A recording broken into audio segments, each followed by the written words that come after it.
Hello, everyone. Welcome to season 3 of Beauty and Gratitude. And as you know, I have great interviews and people that I find very interesting, from artists to athletes to people who are covering world issues. In the future, I have Martin Malawazada. He's actually not going to talk about makeup this time. He's going to talk about Afghanistan and how his organization is pulling individuals and families out of Afghanistan at this present moment. So we're bumping this interview up, Juliet Silva-Yee and Reggie Walker, for episode 2 to talk about just all things about being creative and flowing through life and beauty, the beauty of life, and things that they're grateful for.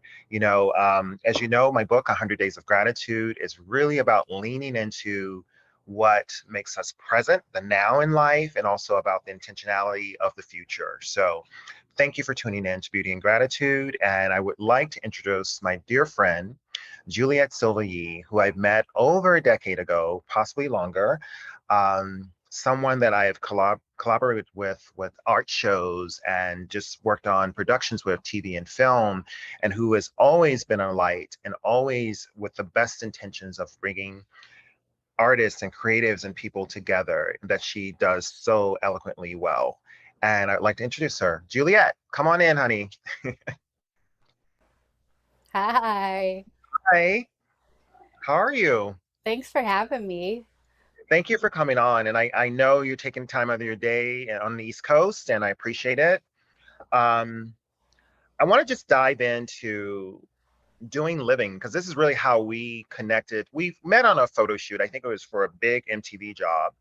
And I hounded you for years. And then finally, you had an idea and you were like, D'Angelo, I want to do an art collective, an art showcase. I was like, this is right up my alley, because I had already done a few, curated art productions or art installations. And I was like, I will totally help with this. And we created some magic. So that, I would say, was the inception of Doing Living. Mhm. Okay, so tell us what Doing Living is. Yeah, like you said, and it's funny because when I came to you, I had a vision of this art event with Veronica, actually. Hopefully you'll interview her. I'm sure you will.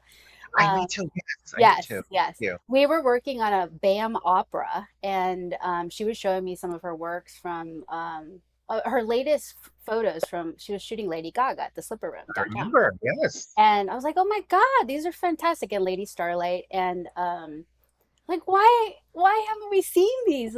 Everyone needs to experience these, and that's how it started. And then you came to mind because I thought you might know of, because I knew you were friendly with so many photographers, and I remember you had a particular photographer at the time that I think had a newer space, or I don't know, but I didn't know that you had previous experience, Oh, producing wow. art, at the time. So that was cool, and we had all these connections: San Francisco, um, going to performing arts Great. high Yes. schools, right? Mhm. Like we had a lot in common, more so than I realized. So yeah, I mean, that one pop-up art event, we launched it, what was that, 2012, Or maybe earlier. Maybe early. 11? No, it's 2012, because I was at, yes, Yeah, 2012. 2012. Yeah, because next year's 10-year Yes. Wow. anniversary. um Wow. right, decade. Wow.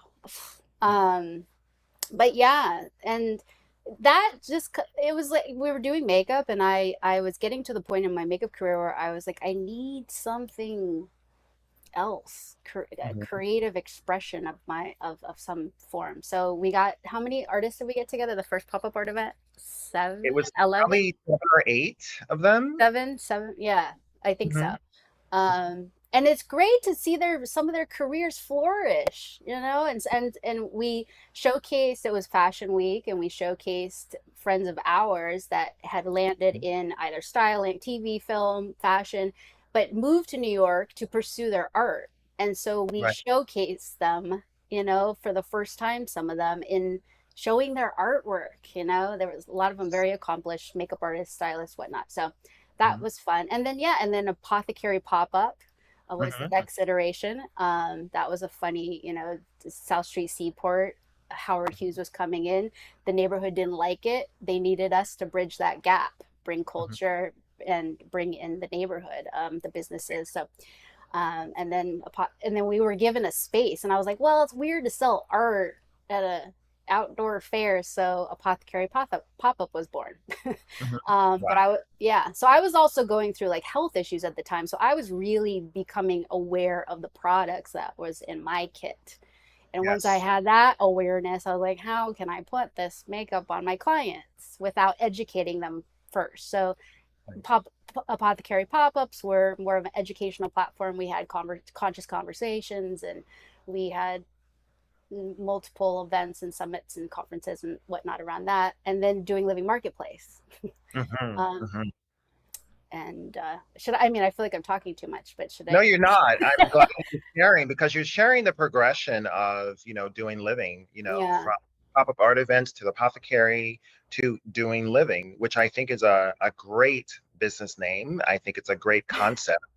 Um, you've always been ahead of your time. I hope you know that. And like you said, a lot of artists that we showcase have jumped off into different stratospheres, in many ways. I know some of the artists that I worked with years ago, before I think, I would say 15, 20 years ago, like Disney Nassaborg, John Para, Kina Gonzalez, and I can name, I have art from people that I bought for a few $1,000s that are worth over 200,000 now or sure. more, Yeah, say absolutely. that Well, on the it's web. like when, right. It's like when we did the pop up with Say Adams and Jeanette Beckman, and Right. that mashup, and then that mashup went around the world, and then it ended up at the New York City Museum, and it just keeps growing. It's this incredible thing that we started, as a salon style in Jeanette's studio Yes, um, yes.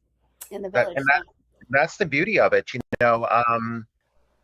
How has life changed for you? How's it shifting? 2020, of course, and beyond that, because you shifted out of makeup. I mean, probably a year or so before that. So yeah. how has life been for you, the shifts? The shifts have been interesting because I identified myself as a makeup artist, as a Hmm. professional makeup artist for over 20 years, and so Right. it's an interesting, but also maintaining. I was doing the pop ups, and then I started doing living, and I had the showroom in Soho, so I was simultaneously juggling it all, but I always identified as a makeup artist. So it's kind of like a um, uh, mind bender Yeah. sometimes. Yes. This I'm no longer this person that I was, and and now I have this through line of all the things I'm doing, but they all make sense, even though at the time they felt very fragmented. Hmm. Um, Hmm. but they the life's starting to make more sense, even though it doesn't make any sense, if that makes sense.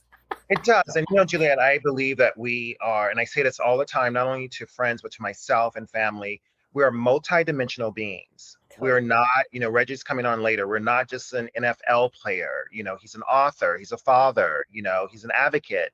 You are an artist, you are an entrepreneur, you're a curator, you're many things, you're a caretaker, you're a sister, you're a wife. There are many parts of who we are. So we wear many hats and beautifully because we're multidimensional beings, right? Yes. Yeah, I'm truly embracing the multi hyphenate. Yes. So yeah. What would you want your legacy to be? Hmm. Whoa. I need some time with that one. Okay. But just like off the top of my head, I hope that the legacy is, if anybody remembers me, if I die tomorrow and if we had an interaction, that I hope I made you feel seen, and I hope that I was open hearted enough that you felt that connection, that I see you as a person. I would agree, and that's perfect. And that's the top of your head. And if I was to say that about you, that's what it would be. Mm. How do you practice gratitude? How do I practice gratitude? Um, every day, really. I mean, especially right now, I'm grateful to be born in a first world country where I have, the ability to go to school and do the things I want to do. That's like right now, that's top of heart, I think. And knowing Yeah, that so many people don't have that opportunity yeah. it's heavy on the heart. I could Very cry. heavy. I could cry. Yeah. I know. It's funny. I was talking to a friend last night, Talari. You know Talari. She's here in LA, and we were talking, and we had mentioned like Afghanistan and seeing people like attaching themselves to planes and planes taking off. This kid, he's 14, soccer player, not to get too heavy, but the plane elevated and he fell off That's backward. yeah. And I thought to myself, I have chills all over my body. As a human being, and anyone listening to this, whether you agree with my politics or not, and this is not a political show, let me be clear about that. Um, as a human being, that has to be horrific. And you have to see that young man as your child, as your cousin, your brother, your friend. Um, yeah, so living in a first world country, we have our problems, of course, but you are reminded that you can go to school. I can speak my mind. You can speak your mind. Yeah. We have options. Yeah. That would be the Well, best word. absolutely. Like I was in North Africa last year or the year before when we could travel and it was safe. And we were with this group of girls, Project Source, something to look up actually. It's an Mm, amazing writing organization. down. Okay. Um, but those girls can't go to school when they're on, one during the month when they have their period Oh, because of religious reasons. because they don't have the proper sanitation Oh, tools. wow. Okay. Okay. Like stuff like that. It's just boggles my mind, and I'm just so grateful. And I want to help so much. Like but you can't help. You gotta like. I get Yes. so overwhelmed. Like I need to help. But Hmm. being more, I guess, strategic in Yes. how to do so And somehow. this is why I wanted you on the show because your intentionality is to help and empower, especially young women around the world. And that has always, I think, been a thread running through everything. Um, thank you for this. How has your family, how have they guided you, your elders? When you think about, I only know their names or you mentioned them, like your aunts, your uncle, your grandfather, your grandmother. Mm, I feel like I've met them, but I haven't. But I definitely see that in you and your sister Ariel. mm. So, how have they guided you? How have they led you? It's like my dad says it. They like my mama Tina, my dad says his my Mhm. grandmother. We have her heart. and Mm, and we have and we have that grandmother's heart, and we have the hearts of our grandmothers, and all the struggles and oof, they've been through with the being Mexican and in the United States back in the day was not, mhm. it's what we're seeing now with, again, I don't want to get political or anything, but like these, It's true. Yeah. yeah, I mean, our ancestors and what they've gone through. Again, another grateful moment. Like, oh my God, I almost feel the need to like make something of my life, whatever that is, it's because they struggled so Mhm. Mhm. much. And you're a living example of the possibility, right? You're walking through doors that maybe they didn't walk through, or that they did, because I know some of them were performers, so they Yeah, did get to see the world and the country. that was Um, the other side of the family. Yeah, but like my grandmother, Mama Tina, in a small town in Arizona, she was not allowed to swim in the public pool. And then several years later, she was the first Mexican allowed to swim in that public pool in their town. that's see, trailblazers, and it's like small but huge, right? Because they saw her as human, right? Yeah, yeah, Yeah. yeah. But that's the funny thing. She's also my key tether to beauty. She taught me. Mhm. She got us. I don't know if you remember Revanescence. It was No, I don't. No. okay. It doesn't exist any longer. But everyone, when you turn 16, you got Revanescence, and Hmm. it was for your skin. It was this like oily kind of substance, and it smelled really good. It came in this like fancy black shiny bottle with a like, yeah, gold top. But Oh, wow. and I remember my mom like, don't you think this oily product is gonna break Juliet out? Because I already was getting like little pimples and whatnot. And my mom and Tina's like, oh no, use it. And anyway, why did I tell you that? the Because be- it makes your oh connection to beauty. Yeah, through your grandmother. well, that and being hyper aware of the exterior and the smells. Like she was like, you don't want to be the person. I always remember this. You don't want to be the person walking in the grocery store that walks by and you can smell their hair. Mm. But that's based on her, the Mexican thing, like dirty, stinky. And Mm. so doing extra Right. in order, she didn't go to the grocery store unless she put her eyelashes on and her red lipstick, Revlon, and curled her Yes. hair and put the Mhm. perfume on. So anyway, That's I interesting. My mom digress. is like that too because she grew up in the rural South during segregation. So she would always put her mascara on, and she's worn a plum lipstick for most of her life. And I'm reminded sometimes the things that we went through in 2020 and beyond, why she's the way she is. Yeah. And I have more empathy and understanding for what she's gone through to get us to where we are, Hmm. today. So I think that's the legacy that our grandparents and our parents give to us, the gift, really. Yeah, Uh, they go through the fire so we can, you absolutely. know, Yeah, understand the fire. Uh, absolutely. I know that, doing living, I know there's a lot going on in the future, and I'll keep our viewers in tune. I'll do another article on you in the magazine about Oh, doing when you're ready. Um, but you have a book club because I've seen yes. posts on, so talk about the book club, please. Okay. Yeah, I started that actually really for selfish reasons. During the all of doing living was in real life experientials, right? So once the pandemic hit, and now even I see many people experientials opening up, it doesn't feel right now for us. Okay. Um, so we went online and we were hosting lots of workshops and different seminars and whatnot. But and then the book club. I haven't read a book in its entirety since I lived uptown. I used to ride the subway for like an hour Yeah. downtown commute, and then once I moved downtown, I stopped riding the subway, or it was like one stop, two stops. Yeah, so I haven't finished a book. So anyway, it was really an excuse for me to finish a book and interact with some friends and family. It's fun. Some of my family's on there. My dad's joining actually next month. Oh, okay. Yeah.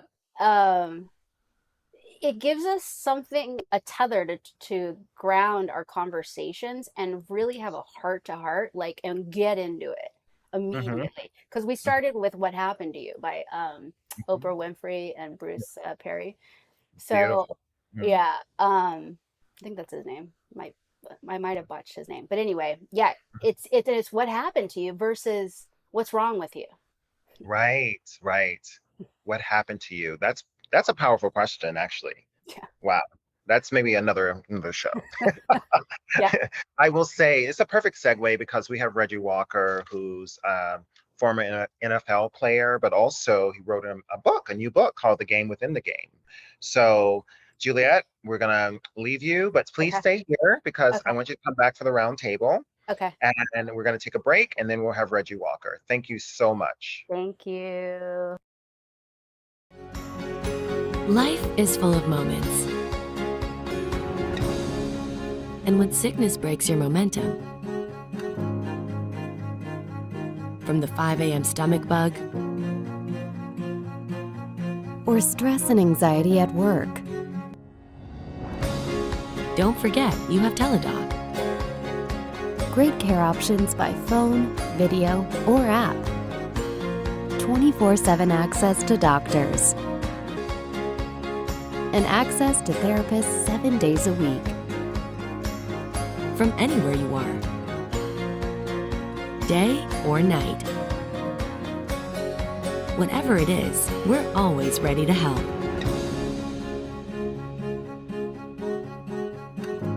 So you can get back to enjoying life's best moments faster. Life is good. Enjoy it well. Visit a doctor today without even leaving your home. For as little as $19.95 per month for a family plan, you get access to board-certified physicians as often as you need it, and there's $0 for medical visits anytime, anywhere. Register now by visiting solivity.com/health perks. That's solivity.com/health perks.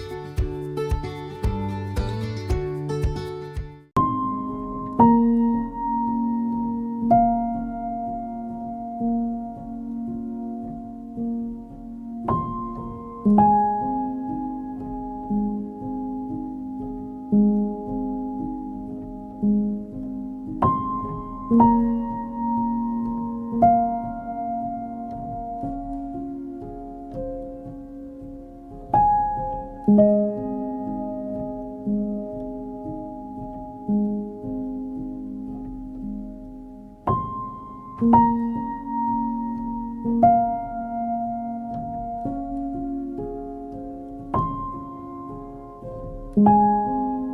can find all the Satonic products at our Go shop on Solivity at go.solivity.com now. Shop for beauty products, skincare, hair care. It is all there at the Go shop. Go shop Solivity. Hello, everyone. Welcome back to Beauty and Gratitude. I would like to bring in our next guest, which is Reggie Walker, former NFL player, also author of The Game Within the Game. So we're going to talk about his book, family, everything. So Reggie, welcome. Hey, how's it going? Good, man. How are you doing? I'm doing really good. Doing really good. Pumped about the book coming out. Also, just found out literally last night that my course is going to be up with the Knowledge and Innovation Center, in partnership with Forbes Business School. So we're humming. So we're getting it out. What's beautiful is that everything, I know you've been working on all of these projects quietly and with David, for a while now. And now I'm seeing the fruit of your labor, which is amazing. Tell us about your book, The Game Within the Game. So when I retired, I really only wanted to do one thing. I went through a process of circling back to that thing, but the only thing I really wanted to do was help people avoid, like, kids who were like me, who didn't really have necessarily the guidance or had gone through a lot of bad situations, or really just athletes. It's really meant for a lot of people, but people who are going through these high stress, high stakes environments, on how to get through them and not just survive the process, but thrive during it. And I wanted to make something to help a really wide demographic. The book is kind of tailored towards athletes in ways, but the information in it is really something that it's for everyone, because essentially it really is just about how to be your best self. Yes. And it was a process. I tell people writing the book sucked. It was awful. It was not cool. That's why it took me 3 years, because I went and did the whole thing with an outline at first. Ugh, don't ever do that. And then I decided to write the course at the same time. So I went into a cave literally for years and I only had one goal, to just help all these people. And now that I'm finally here and getting it out, like, it's surreal. It really is. Yes. Intention is very powerful, and I can see a certain lift off of you, a light, if you will. The pressure is gone. Now you're in teaching mode and sharing mode. So you birthed that the beautiful child, which is within the game, right? Mm-hmm. And now you have your workshop, and now the book. When does the book come out? The book actually just came out, like, not too long ago, so it's out. People can grab it on Amazon, and the course just is up now. It's being ran through the Knowledge and Innovation Center. And dope part about it is people can take the course and get college credit for it. Oh, wow. Yeah. So I really wanted to make it so you're going to get this information. Yeah, you're going to get this information. So, yeah. And like you said, too, we have been grinding for months on this and getting next to no sleep. So that weight, you're right, it is definitely off my shoulders. But now it's just, I wonder what people are going to like.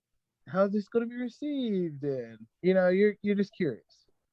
I think it's going to be well received, because, like I said, with Juliet, intention is everything, and whether you reach one person, 100, or a million, Reggie, you're doing your work, your purpose, right? Your passion. So I want to know, what do you think your legacy will be for the future generations, not only your children, but just for the world in general? My legacy, I really, I want, when I die, I want people to say, man, that guy helped a hell of a lot of people. Yes. He helped to save a lot of people. He helped a lot of people who needed the help. Um, he helped create a different environment for a lot of people who needed it.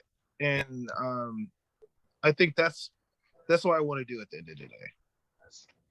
It's interesting. I think you give people like myself and many others permission to be vulnerable, you know, especially men, you're an athlete, I'm not, but I know what that is because I have many people in my family who are, and many friends who are married to athletes, professional athletes. So you give them permission to be vulnerable. And I think it's so important. And I will push that agenda into the ether, so Oh yeah. everyone has contact with. Do you have any regrets in life? I can't. No. Powerful. Wow. No, I really can't say that I do, because you understand that everything is a lesson. Yes. And I wouldn't take back any of the lessons that I learned, even Yes. though I've really dealt with some really horrible situations, people, things, problems. I wouldn't take them back, because that growth that I gained from it was so invaluable that, I wouldn't take any of that back. No, I wouldn't say I have any regrets. I wish I could have done some things better so I didn't have to get hit by this humbling lesson, but I'm glad I got the lesson. Yes. Oftentimes, I can see something going on with a friend, professionally or personally, and I want to warn them, but a part of me goes, D'Angelo, that's not for you to do. They need to learn this lesson. It's like when you have a child, right? I have nephews and nieces and etc. I can see some things they're doing, and sometimes I'll fire up and be like, you know what? If you do this, this is gonna happen. But most times I'm quiet because I'm like, you know what? They need to learn this lesson, with understanding not everyone has integrity, and not everyone has your best intention at heart. And I think that's very important for people to learn. They may talk the game, but are they really living and living example of it? I would say, I would want to ask you as well, like, how is your grace manifested in your children? Ooh, it's been a process. Hmm. It's definitely been a process, because um I see myself in my children more and more each day, because one of the main things that I really want to teach them is I want them to believe in themselves, and I Yes. want them to be strong in themselves. Yes. And I also want them to be vulnerable with themselves, like understand, like, cut the shit with themselves, Right. essentially. Like, I'm good at this, I'm not so hot at this. Hmm. It's okay to not be good at it. You're not going to be good at everything. It's impossible. Like, you don't have enough time to be Yes. good, to dive in and give those hours. But I would say my kids, their grace is more manifested in me than anything, because before Mm. them, I was like, Yeah. Yeah. nothing was getting in. Nothing Right. was getting in. I was just this cold guy who Mm. really was not in touch with my emotions, not in touch with myself. I was wearing a mask all over the place. Mhm. Um, and with my kids, they've opened me up to a whole different reality. So they So cracked open your heart. They cracked they open your did. heart. I was reading a psychology book and it talked about grace. Like when you're having an argument with your partner or someone you love, whoever it is, that sometimes instead of trying to win the argument, you have to extend grace. And the same thing happens with our children. Sometimes you're trying to get something across to, someone you're mentoring or whatever, they're not getting it. And sometimes you just have to extend them grace and be like, you know what? I'm not gonna try to win this argument, even though I can. I'm not gonna try to win it. I'm going to extend grace to you. And I thought it was very beautiful because in psychiatry, you don't think that that's a component, but it truly is, extending grace to those you love. Truly. I would, one other question, like, well, two. What are you grateful for? I'm one grateful to be here. Okay. Um, Yes. because I felt as if for the first 27, 28 years of my life, I was just doing things to like kill myself. I was very depressed. I was a miserable person inside. And Wow. so one, I'm glad that I pushed through that and got to the other side and I'm here. And Yes. I'm also grateful for my kids, my wife, the people who I do have in my circle, and Yes. I'm also grateful for the people that took themselves out of my circle. Mm, Um, powerful. Mm, really grateful for that because it really helped me. The everyone has a little lesson with them, and it helped me to really understand who I need to be surrounding myself with and who I need to be giving my time to, and not be so readily available for mhm. anyone and everyone when it comes Yes. down to things. Because when you're like, you got a big heart and you want to help a lot of people, help, like, if you don't have boundaries, it it just burns you out. You can't help Yes. everyone. And just like you said, some people they have to touch the fire themselves, you know. Yes. It's interesting. Juliet used that same word, boundaries, understanding boundaries as she moves through life. And I would agree with both of you. Boundaries are so important. I have them with family, I have them with friends, I have them with clients because I've told myself even before 2020 that I would not work with clients that were disrespectful and didn't value my time as much as I valued theirs. So, for instance, if I came to their office to do their makeup for something and it was supposed to be a 90-minute gig in and out, but they got me sitting there for 3 hours, 4 hours, it would reflect in the invoice as well.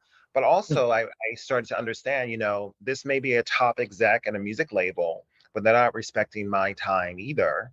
Because I could have had 3 clients in that one day, or 4 for that matter. I had to release that client and I was okay with it. And most people are like, are you crazy? This person is blah, blah, blah, blah. I'm like, I don't care because boundaries are important. Respect is mutual, you know? And my mom taught me that. And she always used to say it. And I never understood why does she keep saying the same thing? Like, treat people at the same level as you. Do not hold them up as a god or goddess. And that is, I'm a god, you're a god, Juliet's a goddess. We're all here, right? So the other question I have, do you plan to tour for your book, The Game Within the Game? Yeah, I'm planning on doing a lot. We're formulating a lot of this stuff right now, Okay. especially since the course got up a lot faster than we anticipated. Mhm. So it's a good problem. But now we're hitting the hyperjets to kind of get everything situated as we speak. But we're gonna try and get this thing everywhere, dude. Everywhere. Yeah.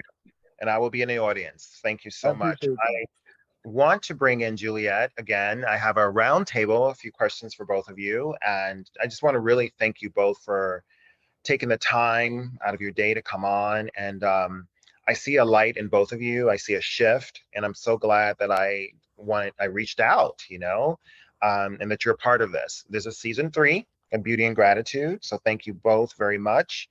And Reggie, I think you did my first season, if I'm not mistaken, or my Oh second, no, yeah. my second season, second season. Yes. So thank you for that as well. So my question to both of you, welcome back, Juliet. My question to both of you is, Juliet, I put it to you first. Okay. How do you share your light with the world? How do you keep it? How do I keep it? I've had to learn. I've had Mm, to learn again, going back to what Reggie and you said about boundaries. I didn't know what they were before. I had no concept, really. Um, so, but like, is it Rene Descartes says, "I think, therefore I am," and mhm. Yes, that pretty yes. much sums it up. You know, Yes, I am that I am. yeah, and just walking into any situation knowing that I am light and I have choice and no one can harm. Yes, No one can yes. take. No one can take. Love. Unless you let them. Maybe, Unless you let them. unless you let them. Yeah. Reggie, how do you own your light and keep your light? I I practice fearlessness Mm, because um when when you're bearing yourself to the world, there is a fear in doing it. But I understand with it, the more you do it, the easier it becomes. And for me to do that, I have to literally practice being fearless because in the reality of the situation, inside, I do feel a lot of fear. And I mm, do feel a lot of the doubt or confidence, like lack of confidence. But I turn it off and I practice turning it off and I practice jumping off that cliff, metaphorically speaking, into what I am. And mm. I just own it. I own it. Whatever I am, I own it. Whatever I am that day, I own it. And I do it unapologetically and fearless because I don't want to be on my deathbed really thinking that I lived life in fear or I Right. lived I lived a whole life and I wasn't myself. To Yes. me, that's way worse than living with low self-confidence or keeping everything to myself or even wearing a mask every day. So Right. practice that. That's beautiful. And for myself, guys, I keep my light by saying yes to myself, like, in my late 40s, I decided to move to LA, and most people are like, what are you doing? You're crazy. You're in a career right now. You're doing well. Why would you leave New York? I'm like, I'm not leaving New York. I'll come back, for work or whatever, but I'm saying yes to myself, and if I want to live in London next year, I'm going to say yes to myself. I think that's how you keep your light is by honoring the yeses and the nos, but also the powerful yes, I want to say to both of you, I find you to be both two very grounded people. And Reggie, I'm getting to know you more, but I feel like I've known you a long time and I appreciate it. And I'm glad that I'm meeting the man now because maybe the man before we would have never connected, So that Mhm. says a lot, the evolution. How do you stay grounded, Reggie? I I put myself on the same level as everyone else. Mm, I played that game of I'm here and you're here, so you stay there and I'm gonna be up here, and then I play the game of you're way up here and I'm down here, and mm, and then you realize, nah, man, I just need to keep it right here. With no matter if this person has more money than me or a bigger sphere of influence, it doesn't matter. This is just a human being, just like me, yeah, and I talk to everybody that same way, and I make it a point to keep things there, even if the other person wants to do that with me, because a lot of people do that, which is posturing, yeah. unfortunate. It's very Mhm. unfortunate because I don't do that, but I keep the people level. Yes, that's beautiful. Juliet, how do you stay grounded? Um, I resonate with what Reggie says. It's that it's being just seeing eye to eye with all human beings. Um, we're all doing this thing, Mhm. right? We all feel pain, whether whatever inflicted that pain. We all feel pain the same way. We all feel joy, love, all those things. So I think that's what keeps me grounded, knowing that. And see, Yes. I always see the child in people. I see like Yeah.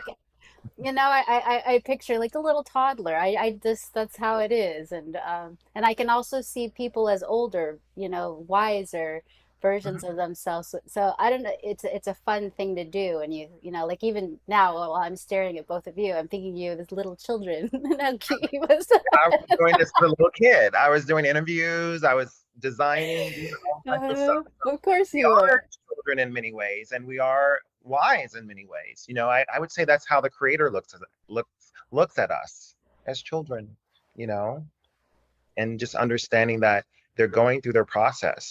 Yeah. However dark it is and however light it is, it's Yeah. a process, you know. I I think want that's what it is. Oh, I'm sorry. Sorry. what were you saying? Mhm. Just that thing in kids when you are around kids and that childlike essence, and if you can maintain that within yourself, if you can get there every day before you show up with others, I think that's a really grounding tool. It is, and I giggle a lot with sometimes people hear me giggle. They're like, "What are you giggling about?" I'm like, "I'm laughing at myself." That's why I Or, love being on set with you. or I'm laughing at a situation around me because come on, Juliet, people get so hyped up over nonsense. Yeah. I remember, this back in 2012, working with a certain person that just did not respect time. It would be 3 hours, 2 hours late. Well, it led me into so much stress, internal stress, that I broke out with a severe case of shingles. I think you remember that. Yeah. That my doctor said to me, D'Angelo, you can't go to Florida. Like, you need to stay here and stay in bed for 10 days. And I was pissed because I was looking forward to going to Miami to do that Yeah. shoot. And it worked out. I was able to bless someone else with the opportunity, number one. And then number two, it made me sit still for 10 days in my apartment as I was healing. Mhm. Because Reggie, it went all the way through like a serious breakout on my back, around my arm, and around my nipple area. And it was like, ouch.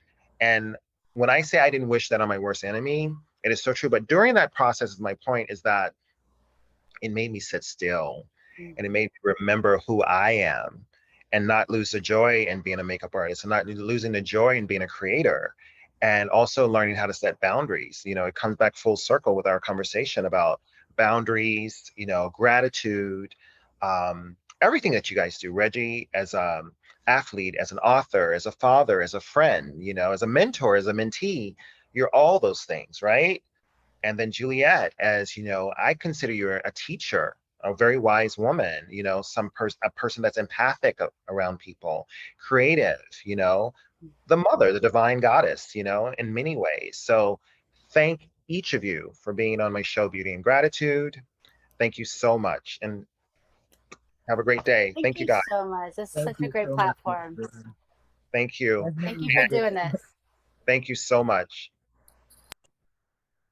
And I want to thank everyone for tuning in to Beauty and Gratitude. And stay tuned for next week, where I will have Mateen Malawazada from Afghan Hands. We will discuss Afghanistan. Also, I have Mariela Garriga, a wonderful actress. She's Cuban, but she's acted in Hollywood as well as in Italy. And she's going to talk about Cuba. And we had a very interesting experience around Cuba. So we're going to talk about that and just really how to bring more light into the world. So thank each of you for tuning in to Beauty and Gratitude. And I'll see you here very soon. Take care.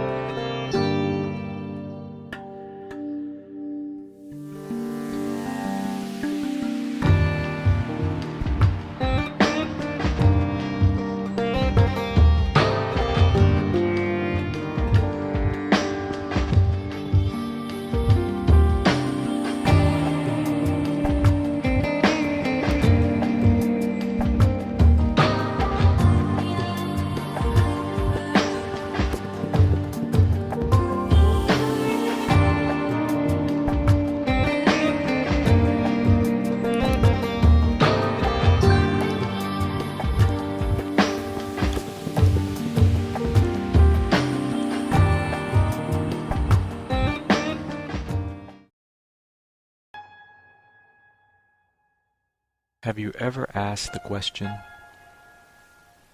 if I was to be anything, what would I be? Regardless of money, regardless of status,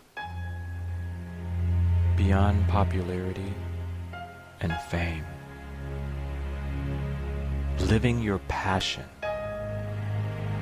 feeling your life has purpose. Solivity is a space to nurture that which lives in all of us. A place where work can become play, and doing what we love creates the dreams of a lifetime.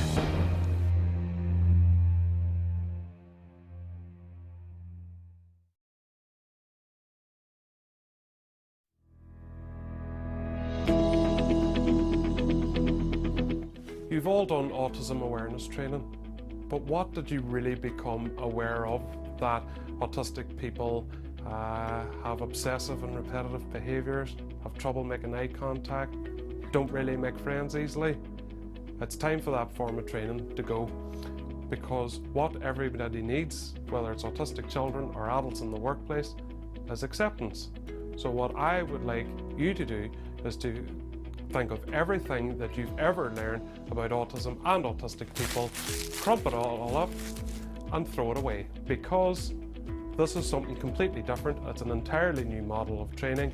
It's about neurodiversity, it's about acceptance, and it's how autistic people like me and everyone else out there can grow to live happy and successful lives in school and in the workplace. My name's Jude Morrow, and this is Neurodiversity. Solivity Magazine and Beyond Words Publishing want to remind you about the importance of continuing to follow public health guidelines to protect yourself, your loved ones, and your community. Please continue to wear a mask, wash your hands, and watch your distance.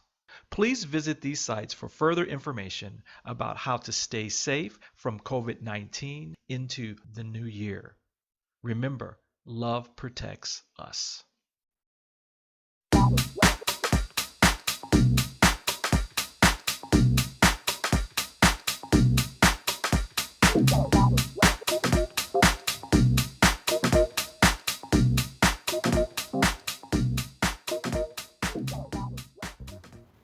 Welcome to New York City. This is D'angelo Thompson doing an interview for Solivity.com.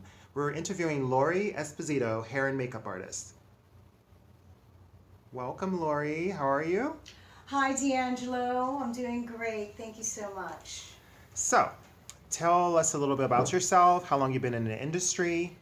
Well, I actually grew up in the industry. My dad was a hairdresser here back in the 60s. I had a salon on Riverside Drive called International Coiffure. So that was my first introduction into the beauty industry. And so with that, my passion grew for doing hair and makeup. Okay. So how many years have you been a hairstylist and makeup artist? I've been doing hair, I'll say, over 30 years. Okay, so that's a few decades. It is. I had an opportunity to see many different times in the decades of different looks and different styles. So, it really helps me to understand the transitions of how it all works. Okay, how has that changed? Oh, you know what, I find it really interesting because, going through several different decades of the beauty industry, what happens is everything kind of evolves back, but changes just slightly. So stuff that was done in the 60s, you might see now in the year 2000, but just with a little bit of a shift. Okay.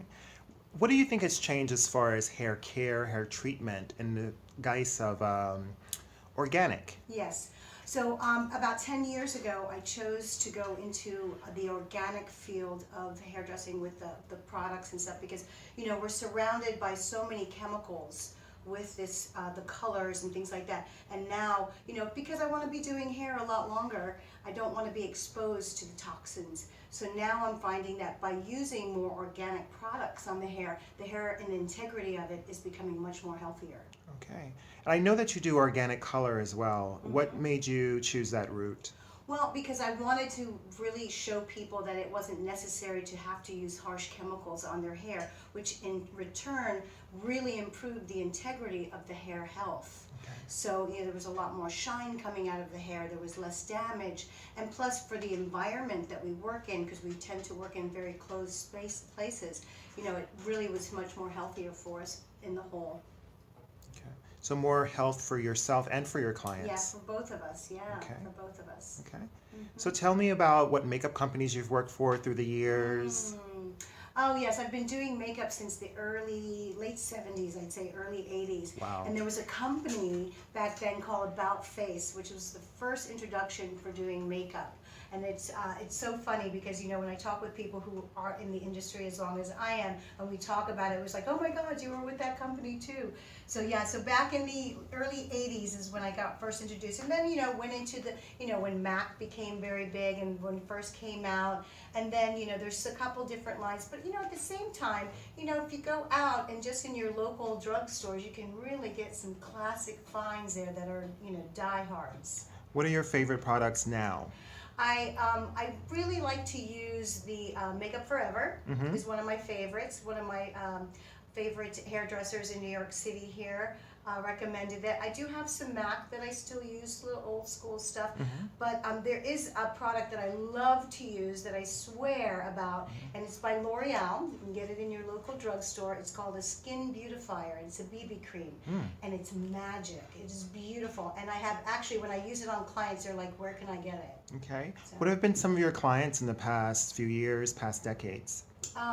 Well, you know, I've done a lot of Fashion Week and stuff. So, you know, working on the fashion shows, you know, you have some celebrities that come in there.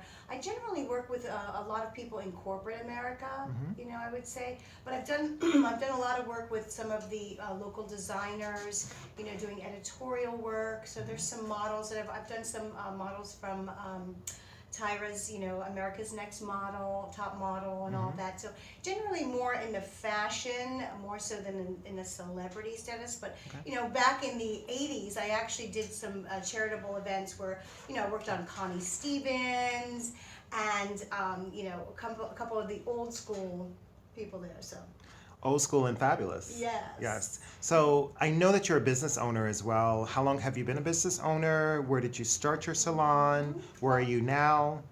I was born in New York City, but then I moved to Florida, to the West Coast. So I did own a salon there. It was called Lori Ellen and Company. And I had it for about 12 years. So that was my first introduction into going into the business end of the beauty industry, which I wanted to have a little bit of that too. Excuse me. And so working in the business end, it kind of gave me another end of it. And then, what did you ask me? I'm sorry. Just about owning a salon and what made you go into it. Okay, well, because I wanted to become a little bit more rooted somewhere, and I wanted to learn about that part of the industry, you know, and have a staff. You know, I've always been into education also as far as teaching others. You know, I worked with Tony and Guy for about 10 years in Dallas and was one of their educational directors. So it was there that I learned how to educate other hairdressers, and I traveled around, did platform work, but it was, you know, that passion of teaching others too, which really was something I was interested in. And then moving back to New York City, like it's full circle moment. Yes, yes. You know, it was always had this calling to come back here. You know, I was born here and I was moved away when I was young, built up my career, and then, but always had a feeling of coming back to New York. I would always travel back and forth. I would go to hair shows when the Coliseum was still here. And I'd go and just get this feel, and I always wanted to come back here. So 6 years ago, I decided to sell my salon in Florida and come and make my business up here in New York. And it's been amazing.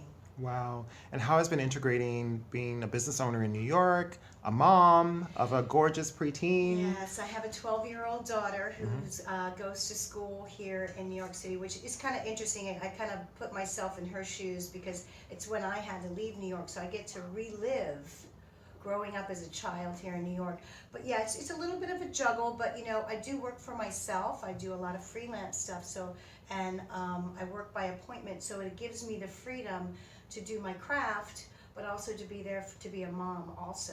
That's great. Yeah. And in 30 years in the business, where do you see yourself evolving in the business, your next step, your next chapter or book? Yeah, I think what's interesting is because now that I'm working for myself, I'm in an amazing little space. I work at LHP, which is Luxury Hair Plus in Midtown.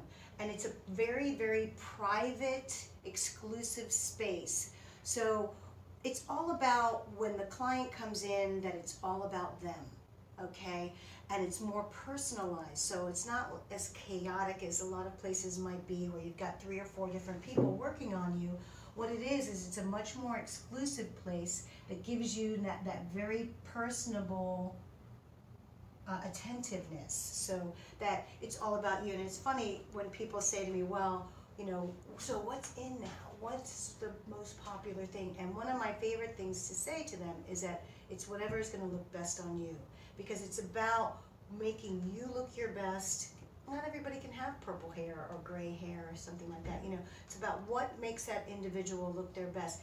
And at this point in my career, what I'm finding is that I'm now concentrating on the individual and what is going to be most best for them, what's going to be healing for them. It's not just the hair, the makeup anymore, it's the whole well-being of the person, because when they're looking good, they're feeling good. And then, being a woman, I'm working, the majority of the time I'm working on other women, there's a identification that you have, just what I go through in my own personal life and what I've taught myself and what I feel is making me become a better person, feel better, look better, as I want to share that. So not only do I beautify their look, I'm beautifying their insides also. Okay. And LHP, they also do hair extensions and wigs. LHP is a company, owner's Lisa Green, and she specializes with hair extensions, hair pieces. She works with a lot of people who struggle with hair issues, with baldness, and they customize all of their pieces. Everything is handmade and beautifully done to where it looks the most natural. Okay, that's amazing. Lori, thank you for your time, and thank you so much. Tell us about your website. Oh yes, I have a website, Lori Ellen Artistry, and it's about just talking about what's the most healthiest things to do for our inside and for our outside. What's some new hair techniques that we're doing? Just keeping up with everyday womanhood. It's all about what's going on with the woman, the mom, the teenager, the young adult, all aspects of that. Lori, thank you so much for having me interview you for Solivity.com. Thank you, Solivity.com, for coming and checking it out and seeing what I got. Love you. Thank you. Yes.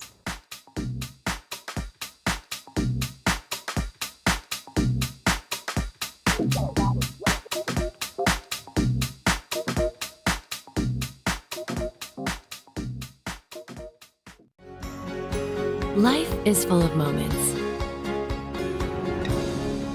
And when sickness breaks your momentum, from the 5 a.m. stomach bug, or stress and anxiety at work, don't forget you have Teladoc. Great care options by phone, video, or app. 24/7 access to doctors. And access to therapists 7 days a week. From anywhere you are. Day or night. Whatever it is, we're always ready to help.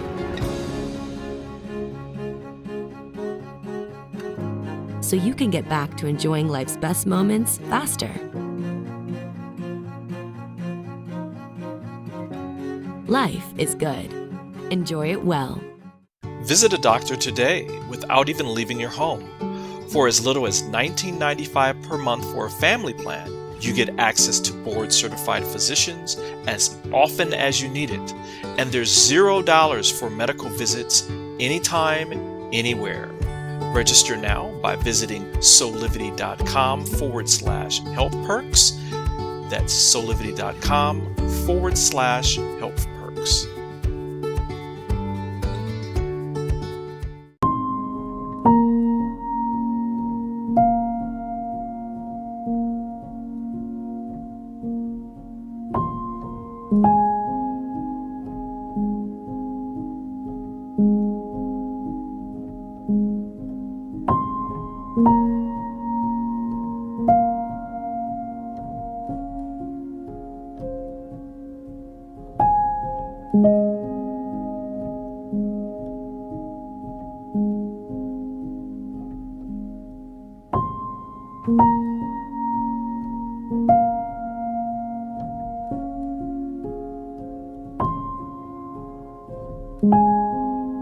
can find all the Satonic products at our Go shop on Solivity at go.solivity.com now.